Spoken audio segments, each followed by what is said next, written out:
é a fé, uma fortaleza em minha vida. Porque eu acredito que nós temos, enquanto ser humano, nas nossas fragilidades humanas, nós temos que ter uma conexão com algo que é maior do que a gente.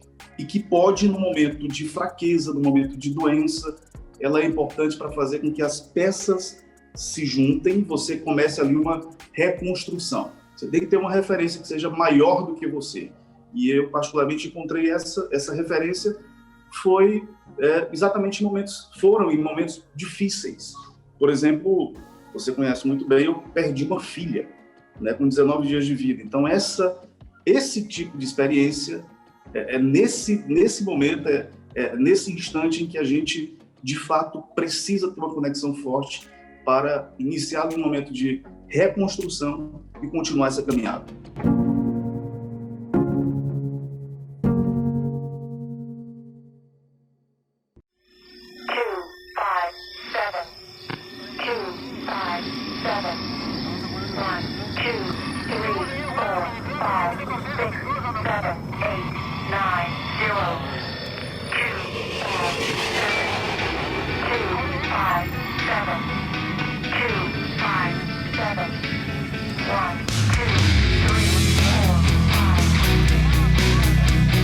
Começa agora o podcast Vida de Repórter. Sejam todos bem-vindos, bem-vindas, porque o papo de hoje vai ser muito bom. Não é isso, Fernando? É isso aí. Vamos começar um bate-papo especial de hoje e essa nova temporada aí. Muito bem. A gente já fez, só para explicar um pouquinho, o Fernando já deixou a deixa aí, né? Na primeira temporada a gente fez em estúdio de TV e nesse novo formato do Vida de Repórter, a gente está fazendo exclusivamente para podcast, para que a gente dê mais prioridade ao áudio, à conversa mais descontraída e que a gente direcione a maioria desses conteúdos para o Spotify. Então, é um formato muito novo, assim, para a gente, mas que a gente está desenhando com muito carinho para que vocês deem muitas risadas, mas que também aprendam sobre a profissão que é tão falada e que tão amada por muita gente, que é o jornalista, que é o jornalismo, tá bom?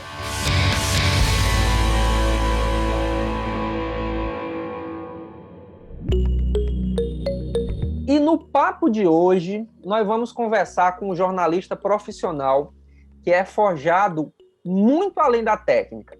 O nosso convidado sabe muito bem o valor da coxinha, do peixe assado na brasa lá em Picos e do bom e velho cuscuz com ovo. Além de alimentar o corpo, ele nunca descuidou do jornalismo.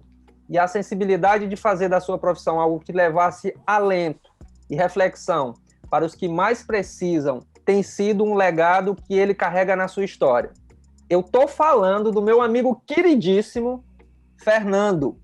Rapaz, eu até gosto de peixe assado, viu? E de coxinha também, mas acho que você não tá falando de mim não, cara. Tem certeza? Opa, pois tá bom, errei aqui. O nosso convidado de hoje, Fernando, é o Francisco José, um querido amigo e irmão, e que é recentemente um vencedor da Covid. Vamos começar por aí, Francisco. Como foi vencer esse negócio da Covid? Você que já venceu tanta coisa na vida, como é que foi vencer Covid? Fala, Iraildo. Fala, Fernando. Tudo tranquilo? Vamos falar sobre essa Covid, né? Eu tinha ouvido falar que a bicha era traiçoeira e na prática provei exatamente isso. Bom, falar da Covid-19 é falar de algo que realmente foi muito impactante na minha vida, Iraildo, porque eu sofri as consequências graves da Covid, né? Com 50% dos pulmões comprometidos, tendo que ficar hospitalizado. Por 12 dias eu nunca tinha ficado hospitalizado na vida, internado no hospital.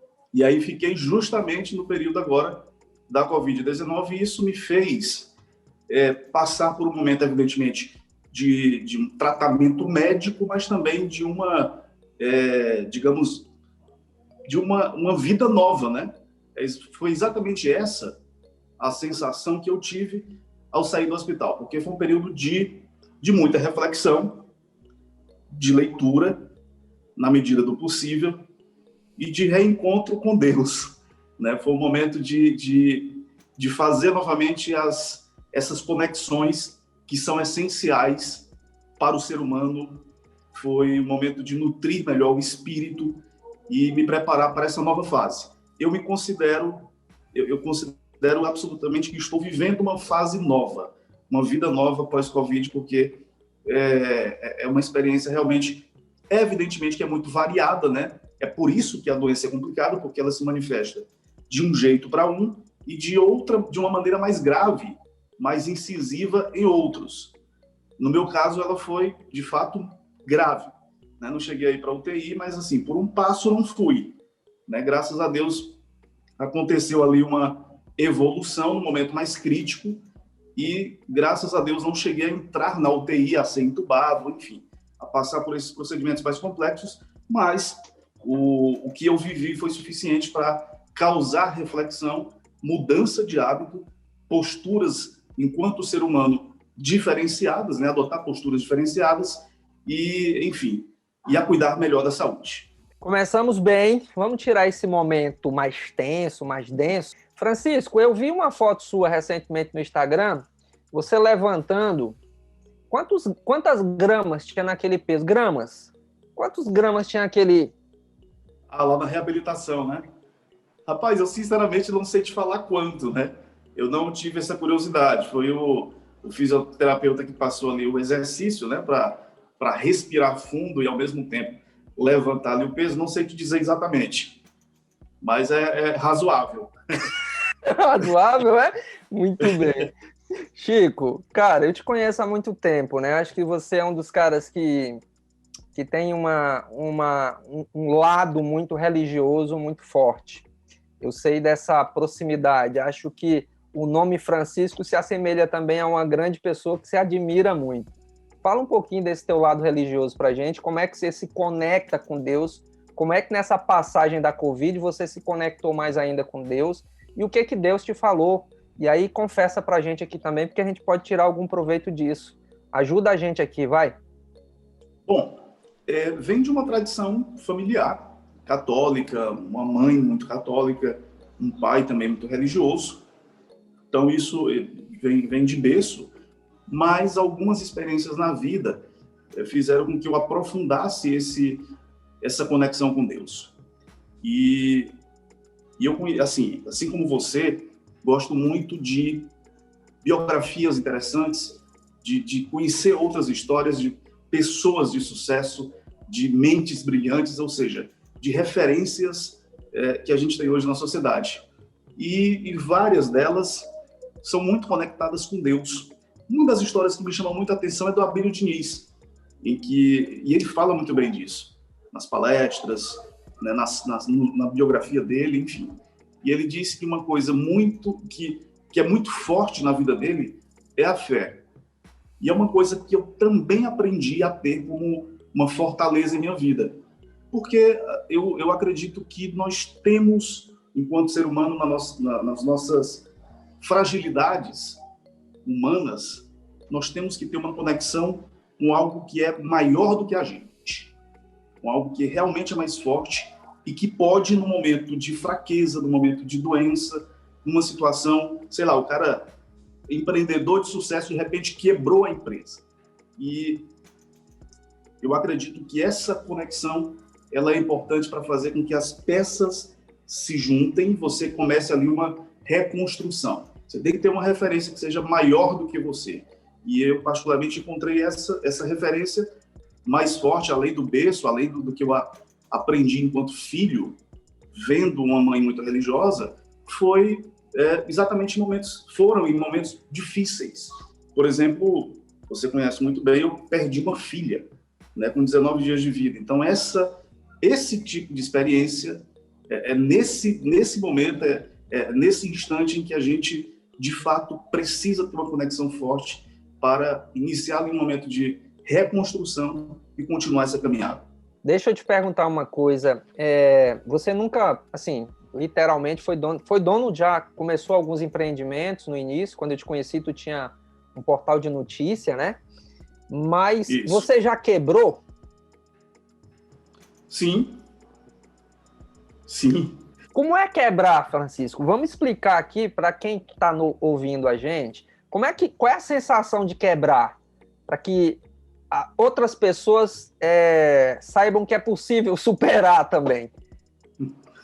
Bom, evidentemente que quando a gente fala, né, dessa perspectiva financeira, econômica, você ter ali uma sustentabilidade que de repente ela foi desconstruída, foi tirada de você, evidentemente que sempre é muito difícil. Mas uma outra coisa que os empreendedores, as pessoas de sucesso falam, é exatamente isso, e é uma verdade. Quando você perde o emprego, quando você de repente tem um empreendimento que quebrou, que não deu certo, né, sócios que se desligaram, enfim, e a coisa não andou como estava planejado, essa é uma grande oportunidade para a reinvenção. É uma grande oportunidade para você refletir sobre o que não deu certo, né? Pô, isso aqui eu não vou repetir, né? Esse mecanismo aqui, essa experiência vale a pena retomar, né? Na minha nova empreitada, porque aqui deu certo e eu tenho certeza que ela, né, que é uma possibilidade de dar certo aqui também nessa nova ideia. Opa, esse vício aqui não tem como eu repetir, né? A gente não tem como repetir esse erro porque vai dar problema lá na frente novamente. Então é você pegar essa pizza, né, do seu case, seja da empresa ou seja como um funcionário, seja como um empreendedor ou colaborador, você pega e tira ali as fatias que foram positivas e as outras que foram negativas, e aí procura filtrar melhor essas experiências positivas e não repetir erros, não repetir vícios ou coisas que não deram certo, para fazer com que a sua próxima escolha seja mais acertativa. Então eu vejo por esse viés, por esse caminho.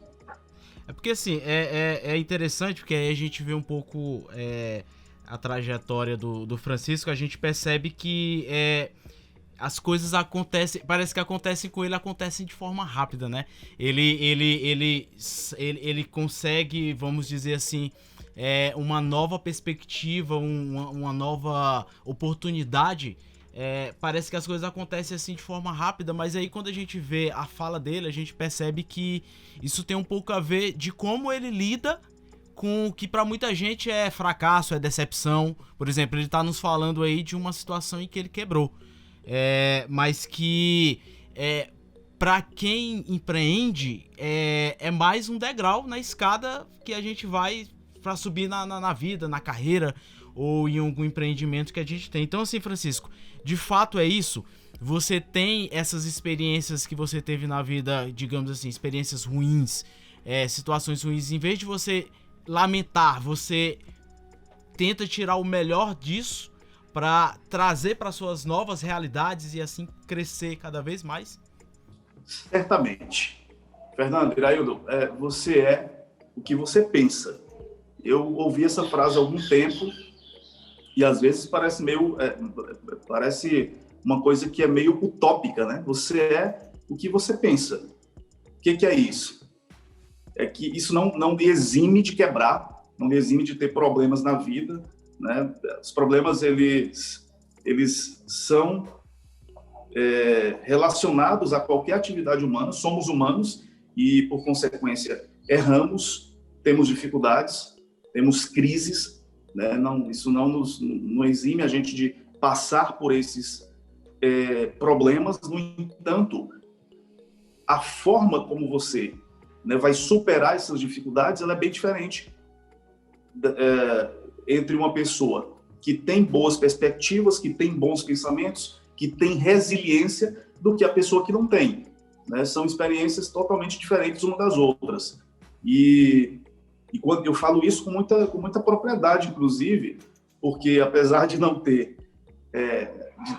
construído aquilo que eu imagino, aquilo que eu ainda vou construir enquanto jornalista, enquanto ser humano, enquanto, né, uma pessoa desse mundo, eu tenho muitos objetivos, muitas metas ainda que estão planejadas, que não foram ainda executadas, mas as experiências que eu já tive, né, comprovam exatamente isso, que a minha resiliência, o meu pensamento positivo, né, foi essencial para superar cada uma das dificuldades que eu já vivi. Quando você está quebrado, Francisco, em que a gente se apega? Bom, primeiro em Deus, né? Boa. tem que ser inabalável, né? Independente dos problemas, das doenças ou de qualquer outra coisa que bata ali na nossa porta, eu acredito muito que a fé ela deve ser inabalável, ela deve existir mesmo diante de qualquer tipo de situação que humanamente seja muito difícil. Depois, tem muita história de sucesso, né? Uma coisa muito boa que a gente tem hoje é o acesso à informação, o acesso a histórias, a biografias, a experiências de outras pessoas, e elas nos enriquecem muito. Uhum. E eu sempre fui muito fascinado pela questão da possibilidade de evolução humana que a gente tem. Uhum. Né? Isso se dá muito ouvindo histórias de um Abílio Diniz desses, do Catador de Sonhos, né? O Geraldo, Catador de Sonhos, né? O Geraldo, que tem uma história fantástica, que é um cara que saiu literalmente ali do lixo, de catador de lixo, para ser um grande empreendedor brasileiro, do Flávio Augusto, enfim, de outras histórias de sucesso de pessoas que não tinham perspectiva do ponto de vista humano. Ali você, né, não enfrentava dificuldades gigantescas, mas tinham uma mente evoluída nesse sentido. Tinha uma mente preparada para o sucesso. Beleza. E aí, a consequência natural é exatamente essa. Então, o que você está dizendo aqui é que a gente tem que se apegar a Deus, obviamente, né? Com esse link, e também algumas histórias de pessoas que já passaram dificuldades, às vezes até maiores do que a gente, né? Perfeito. Eu lembro muito bem da história do Flávio Augusto, né? Que ele dizia o seguinte: ele entrou dentro do ônibus, né? No Rio de Janeiro, onde ele morava, entrou dentro do ônibus lotado, todo mundo suado, se esfregando o sovaco um no outro, né? Aquele negócio todo lá. E ele disse assim: eu nunca mais vou passar isso na minha vida. Eu não quero isso para minha vida. E aí você fala uma coisa, Francisco, que eu concordo plenamente. Tudo acontece na mente, começa na mente. Né? E aí tem um outro cara para a gente trazer aqui para essa conversa e finalizar, e daqui a pouco falar sobre jornalismo, que eu acho que é fantástico. Não sei se você conhece, mas é o Kobe Bryant. Kobe Bryant é um jogador de basquete e ele desenvolveu uma técnica que ele colocava sempre como sendo a coisa mais importante na vida dele, que era a mente mamba, que era uma mente inabalável. E ele usava da mente para melhorar em todos os aspectos da sua vida. O Kobe Bryant é um cara assim formidável, que recentemente morreu, né? Mas deixou um legado no basquete de inspiração para muita gente. Ele inspirava muitas outras pessoas, inclusive um dos maiores astros do basquetebol, que é o Michael Jordan, também aprendeu a gostar do Kobe Bryant, por essa insistência e saber que tudo começa aqui na mente.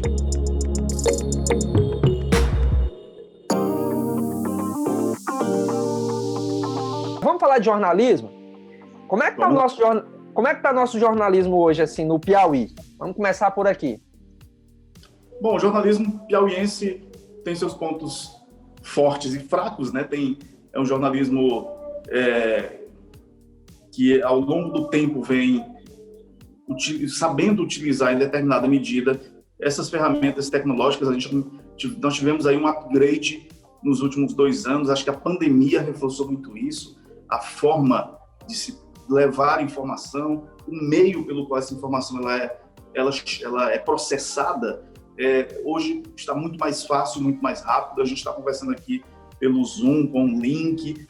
A TV também começou a utilizar isso de maneira muito mais forte, principalmente durante a pandemia.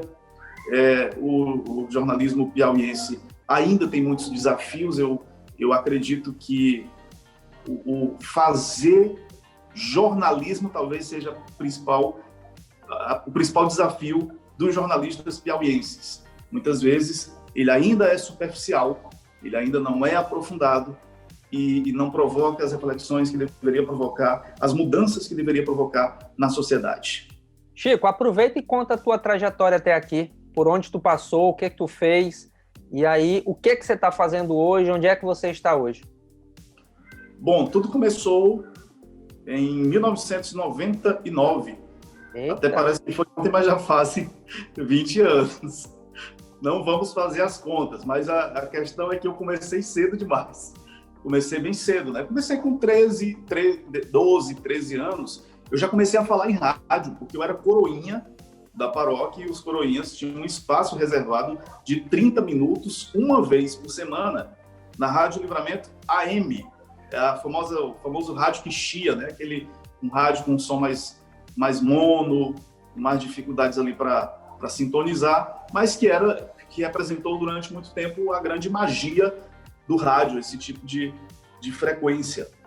E eu comecei, né, nessa informalidade ali, com um programa religioso, que logo depois se transformou num caso de amor, porque a partir dessa primeira experiência, eu comecei a fazer visitas praticamente que diárias à rádio. Ia ver o pessoal fazendo programa, ficava observando o operador de áudio ali mexendo na mesa, colocando música, né, colocando vinhetas, enfim, tudo aquilo fez com que eu ficasse encantado por aquele mundo. E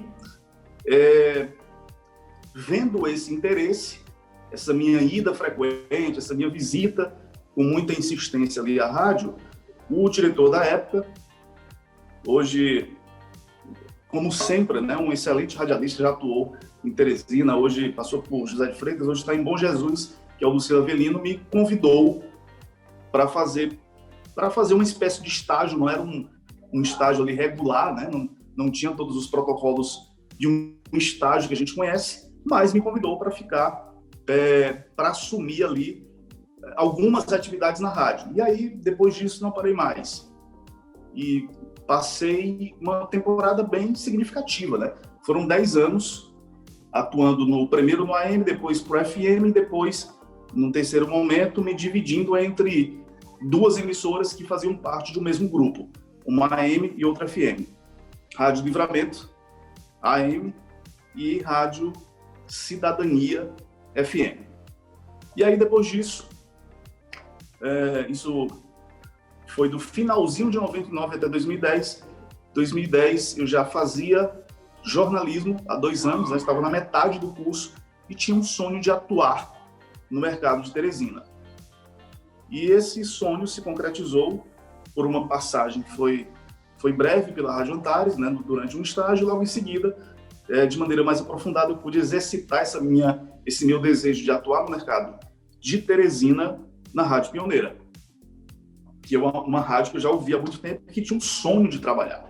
Então, ele se materializou, esse sonho, na Rádio Pioneira, que foi, digamos que, a minha primeira grande experiência no mercado de Teresina. E aí, depois disso, a gente se conheceu, inclusive, na Rádio Pioneira. Sim. Né? E logo em seguida, veio uma das experiências mais fantásticas da minha vida.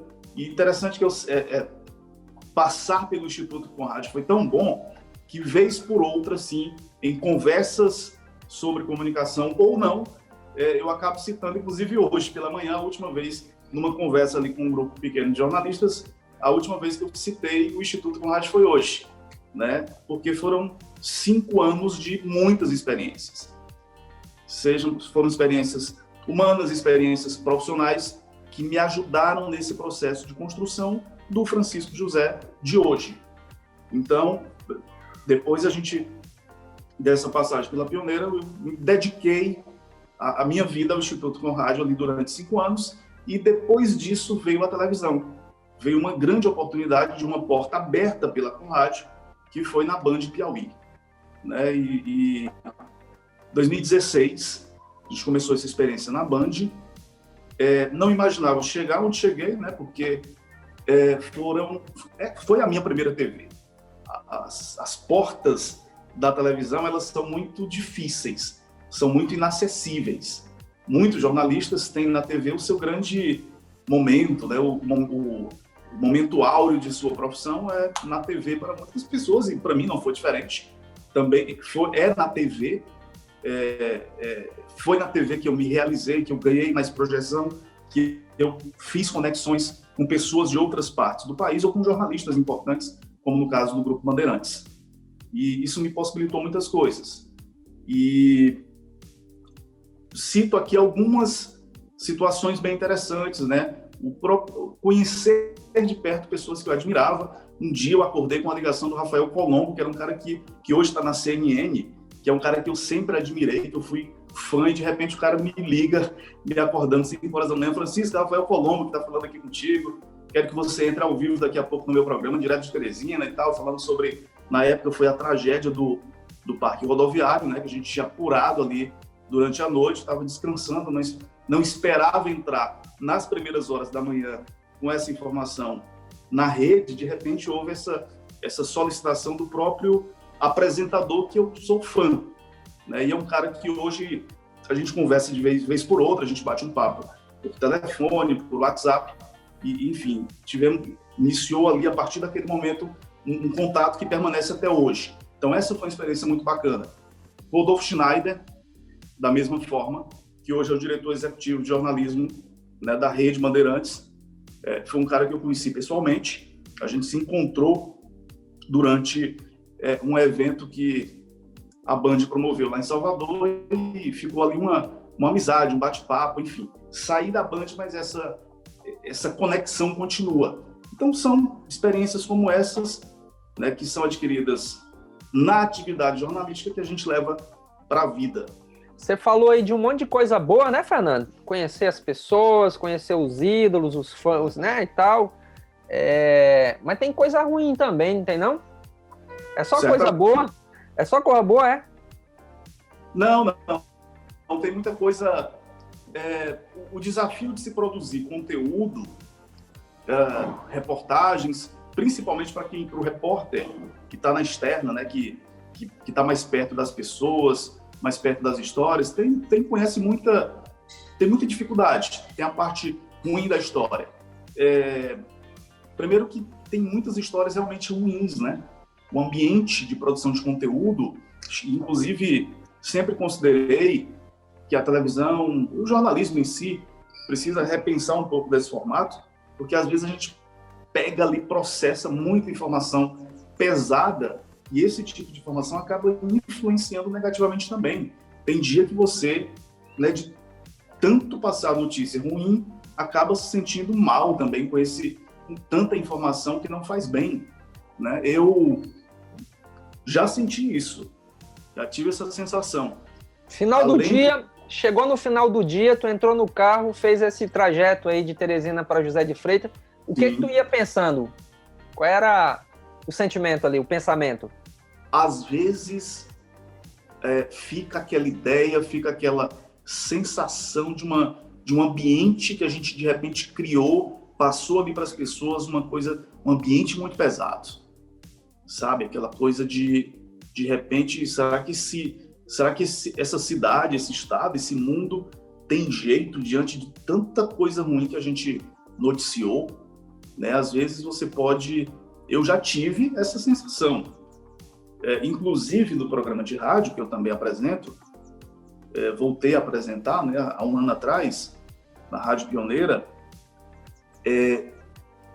A Pioneira tem um perfil diferenciado, é uma rádio que é ligada à diocese, que é vinculada à igreja, e já aconteceram situações da gente noticiar muita notícia pesada, muitos fatos ruins, de morte, de violência, de assalto e notícias afins, e a emissora, evidentemente, que sempre foi livre, sempre permitiu, não houve nenhum tipo de censura, de reclamação por conta do perfil da rádio, mas entre o apresentador e a produção e a equipe ali, a gente depois, né, causou uma reflexão natural ali. Nem foi preciso a gente, né, fazer uma reunião de pauta para reavaliar, não. Quando terminou o programa, todo mundo ficou aí, porque esse programa de hoje foi pesado, hein?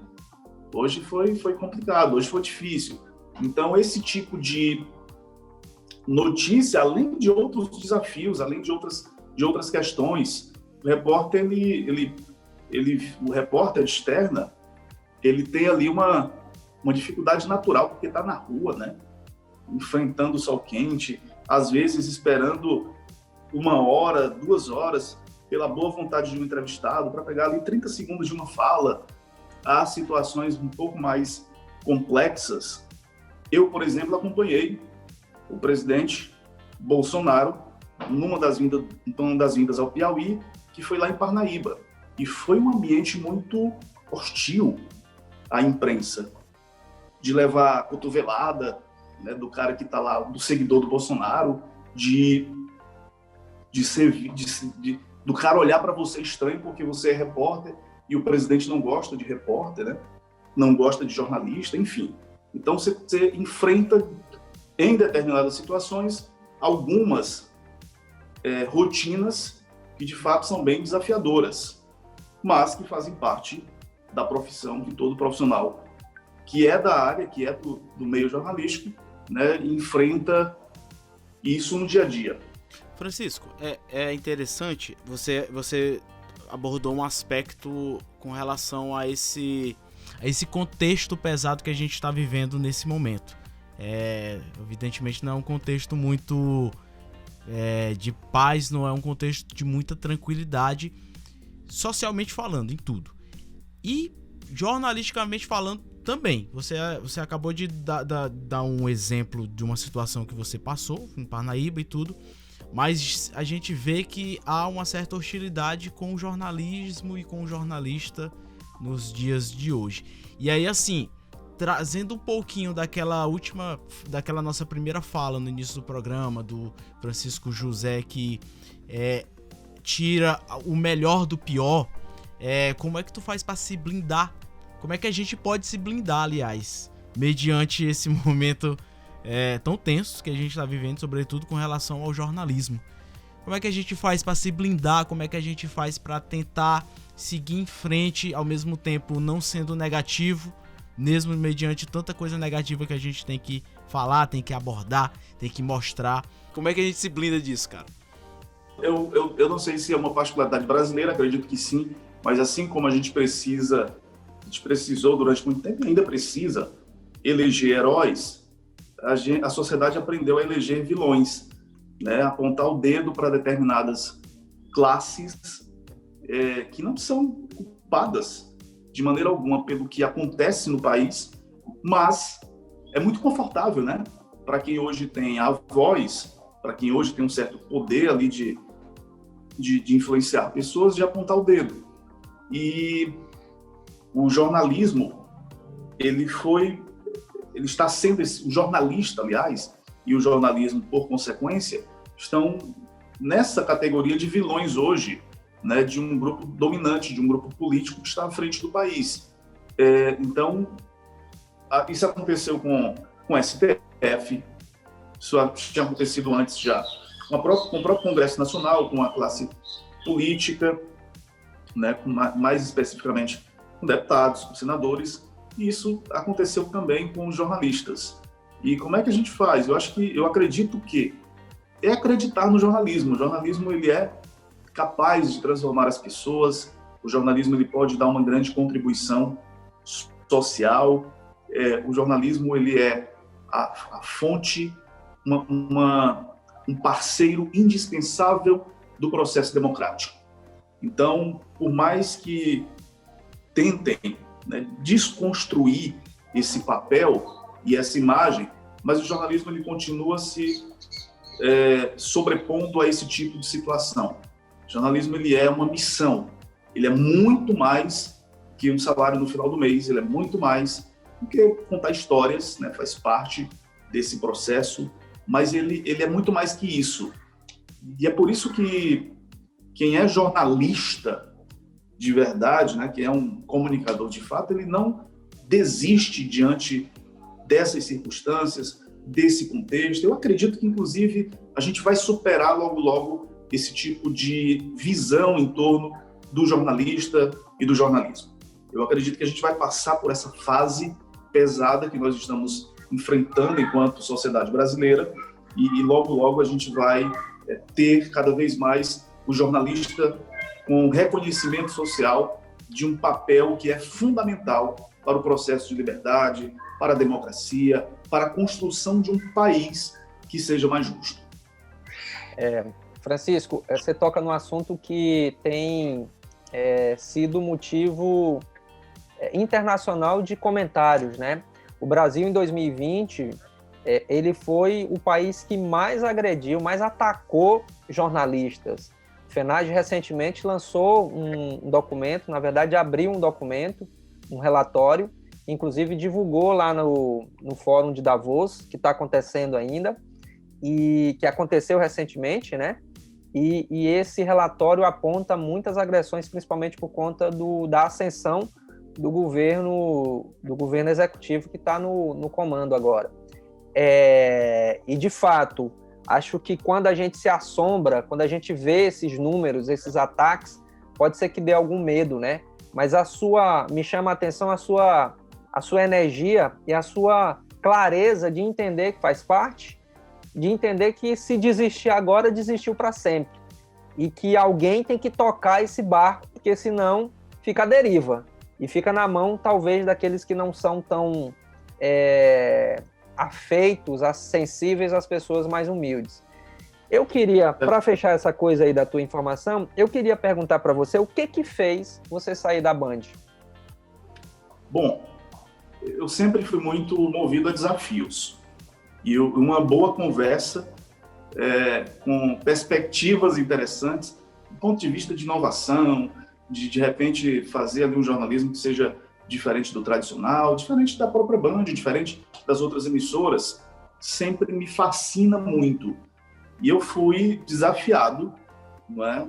Mas uma coisa que interessante na minha relação com a Band é que, desde o primeiro momento em que eu anunciei a minha saída, ficou aquela sensação das duas partes, tanto da minha quanto da própria Band, de que era um até breve, ficou uma sensação mais de um até breve do que de um adeus, né? Então, foi uma pausa na minha vida, na minha relação com a Band, que é uma empresa fantástica, jornalisticamente falando, é um dos melhores jornalismos do país. Eu falo isso não só na TV, mas no grupo em si, né? Que tem rádios, que tem outras plataformas, e essa relação é sempre muito boa.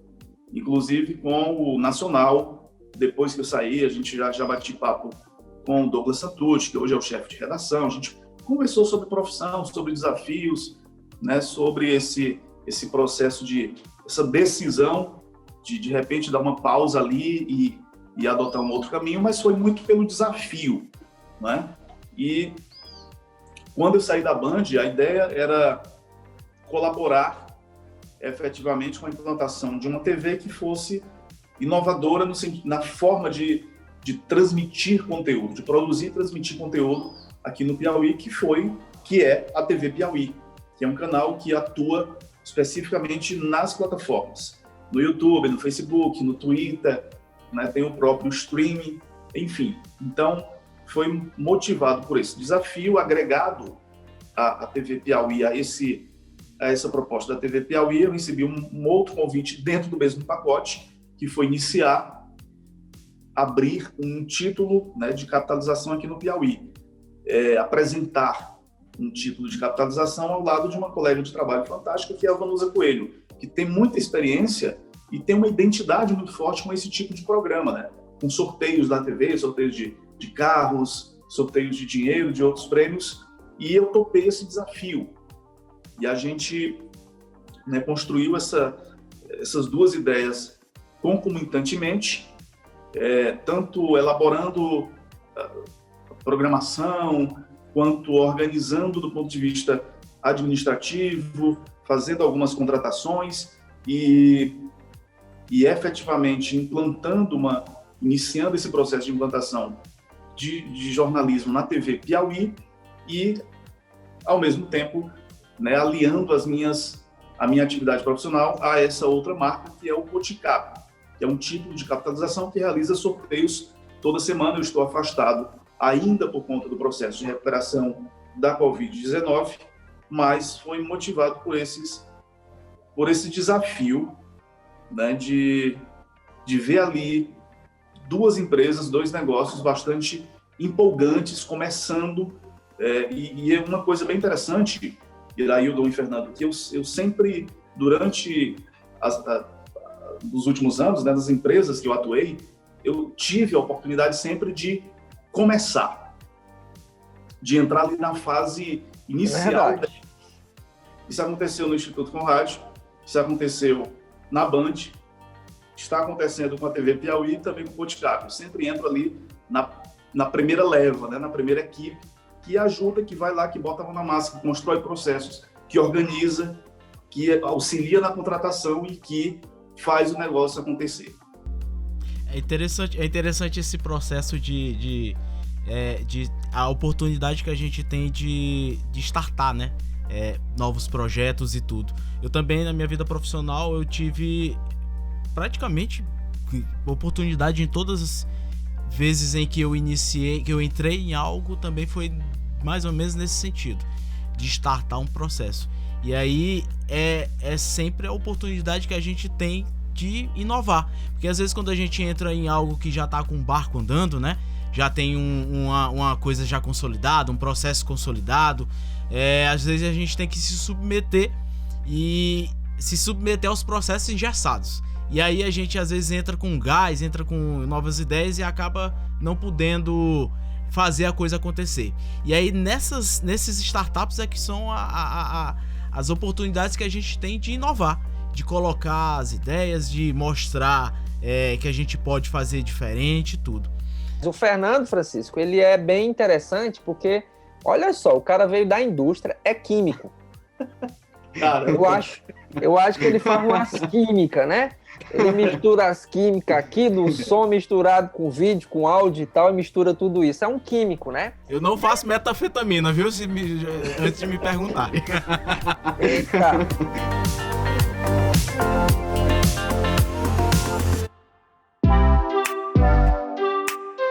Fernando, tu acha que o Francisco gosta de comer? Olhando assim pra ele? Rapaz, é bom, né, comer? Eu não julgo ele não, tá? A imagem Eu só vou dizer isso, ó, eu não julgo, viu, Francisco? Se você comer muito, eu não julgo não, tá?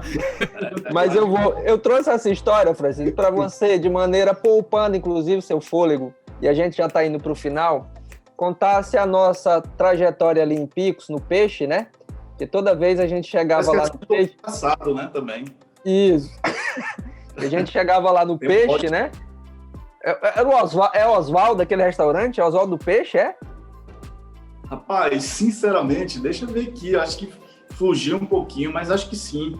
Era o Oswaldo do Peixe. Lá nesse lugar, Fernando, pra você ter ideia, só vende peixe, tambaqui assado na brasa. Assado na brasa não, assado no óleo quente. E aí, toda vez que a gente ia para Picos, a gente ligava antes pro restaurante, né? E aí a gente ligava, disse, olha, faça aí 2 peixes, que daqui a pouco, na hora do almoço, a gente chega. Aí sempre tinha uma pessoa que perguntava assim, mais 2, quantas pessoas são?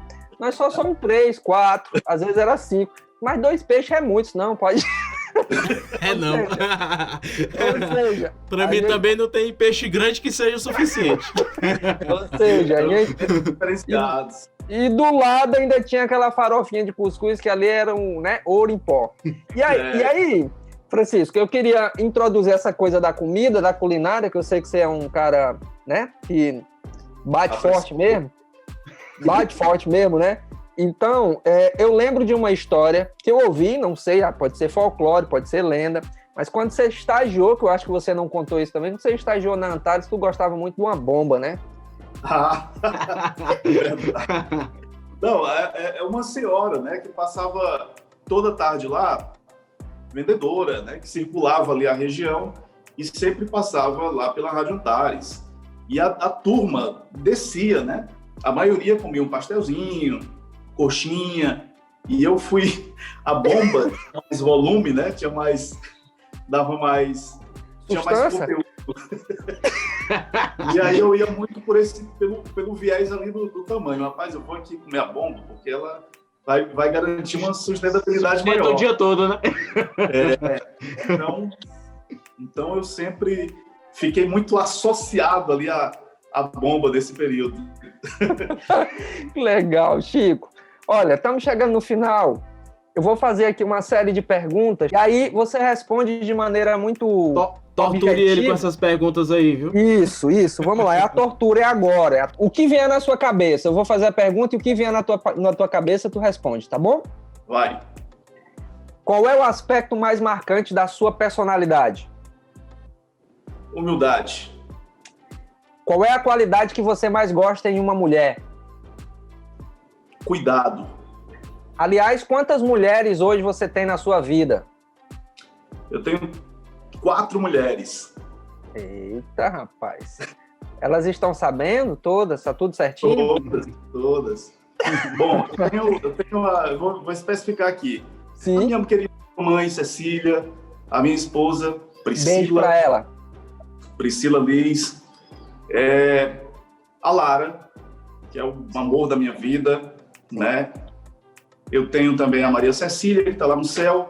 Sim. E eu tenho a Ágata, que é minha filha do coração, é minha enteada, mas que a gente se ama, tem um amor assim de pai para filho, enfim. É algo assim fantástico. Legal. Qual é a sua principal característica, Francisco? Resiliência. Qual a sua ideia de felicidade? Felicidade é sempre muito complexo, mas é aquilo que te faz bem. Para uns é o dinheiro, para outros é o momento com a família, né? Para outros é a saúde, é aquilo que te faz bem. E para você, o que te faz bem? Além da bomba.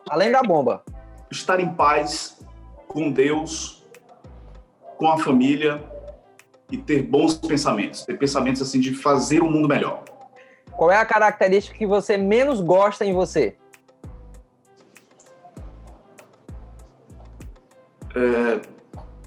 Em determinadas situações, falta de persistência. Não em todas, em determinadas. Qual é seu pensamento favorito? Estar perto do próximo, ajudar o próximo. Ser um diferencial para o próximo. Se você não fosse você, quem você gostaria de ser? Meu pai. E se você pudesse ser uma pessoa na história, qual seria essa pessoa? Papa Francisco.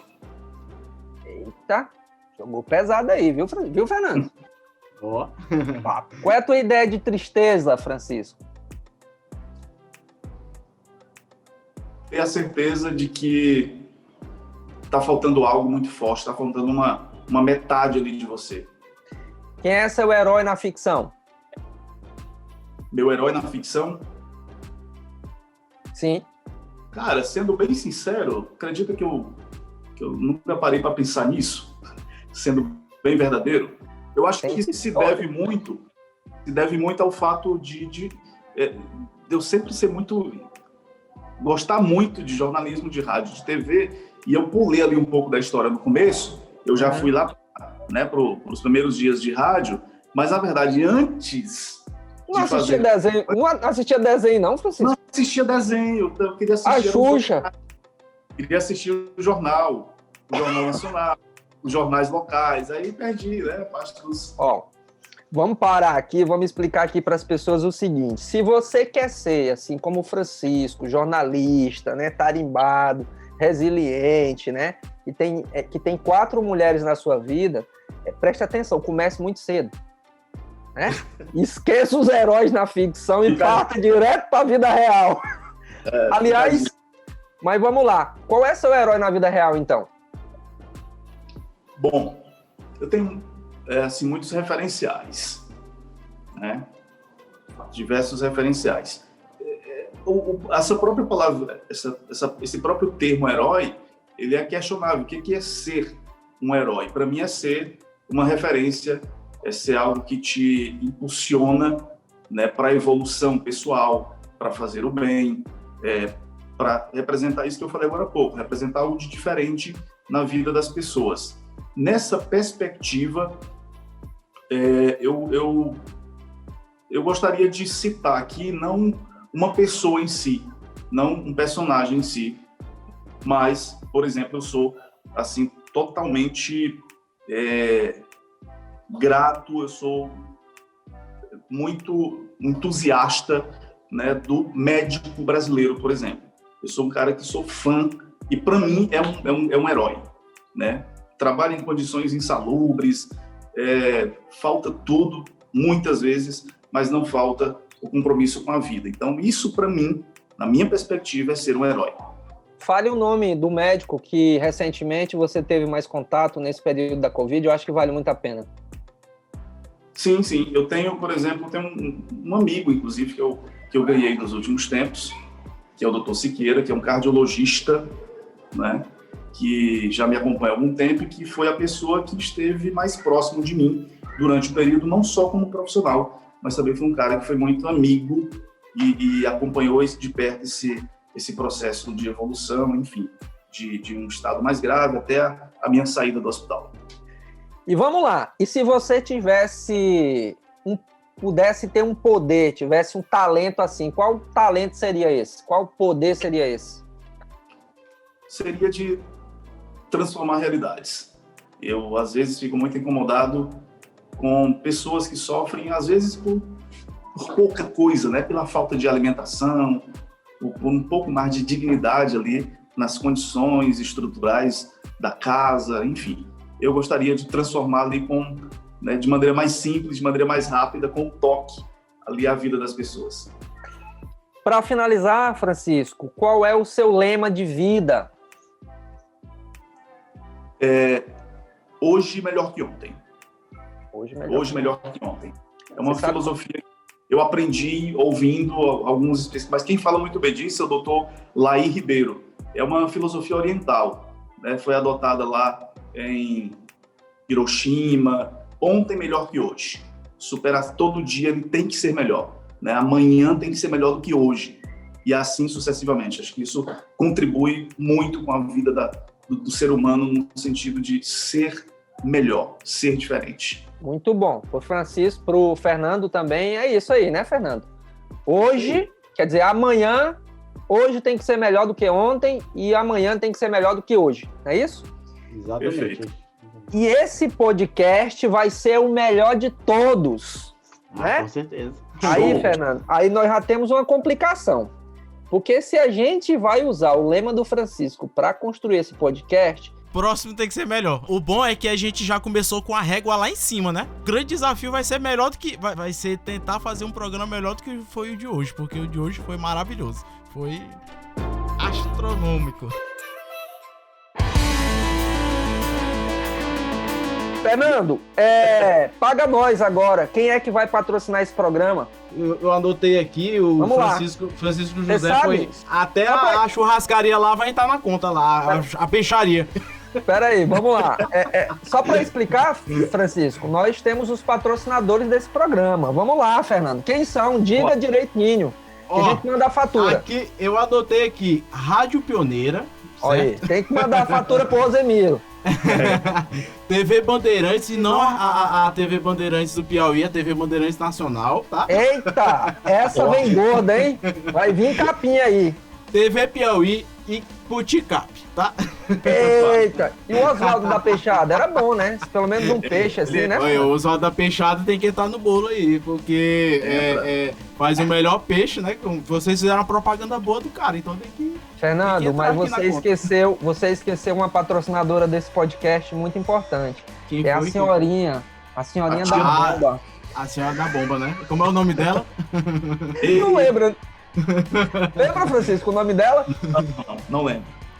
Olha, Quando ela todos tiver, esses... ela vai estar ouvindo, ela vai saber. Pronto, todos esses patrocinadores, a gente vai mandar a fatura. Espero que venha muito dinheiro. Manda o nome da conta também, manda os boletos direitinho que o pessoal paga legal. Francisco, cara, quero te agradecer demais por participar desse papo assim bem descontraído. A ideia é essa mesmo.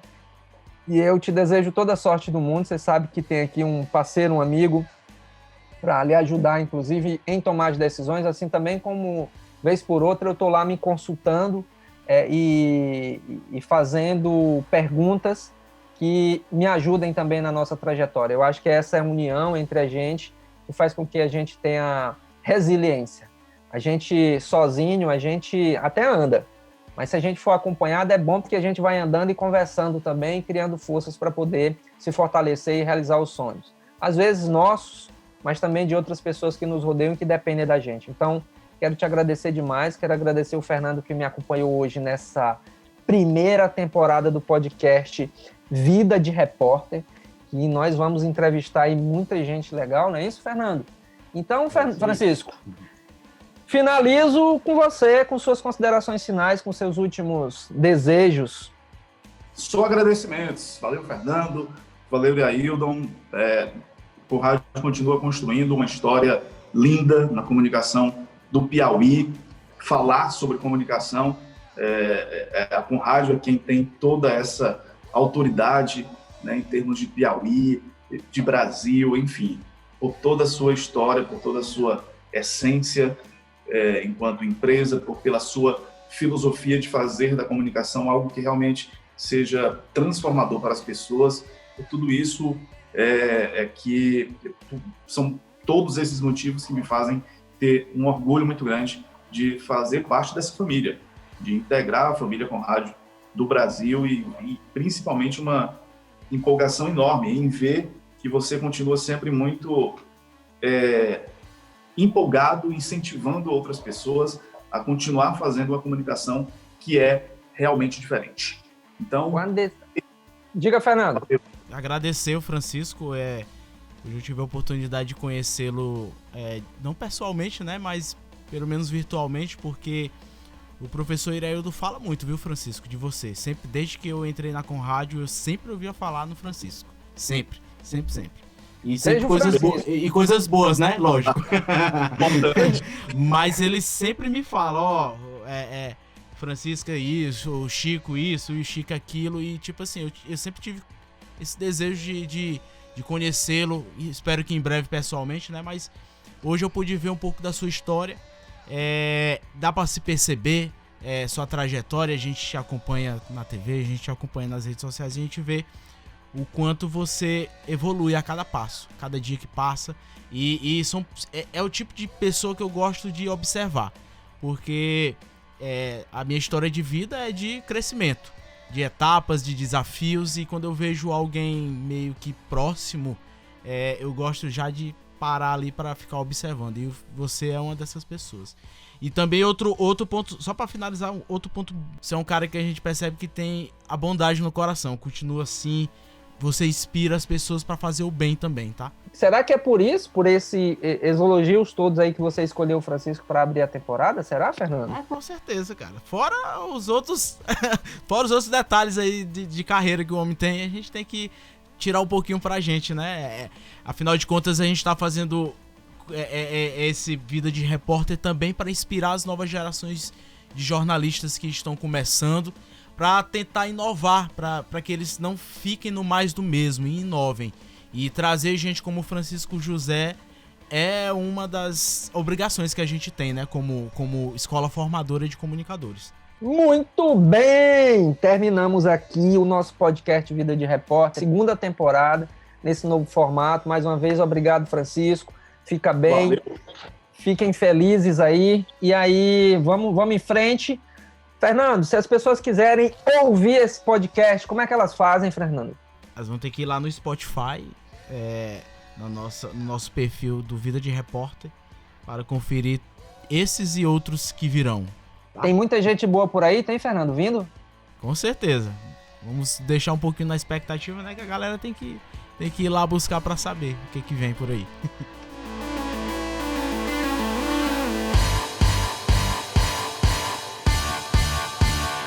A do Oswaldo, se ele quiser mandar o peixe, viu? Pode mandar. Já serve, né? A gente aceita.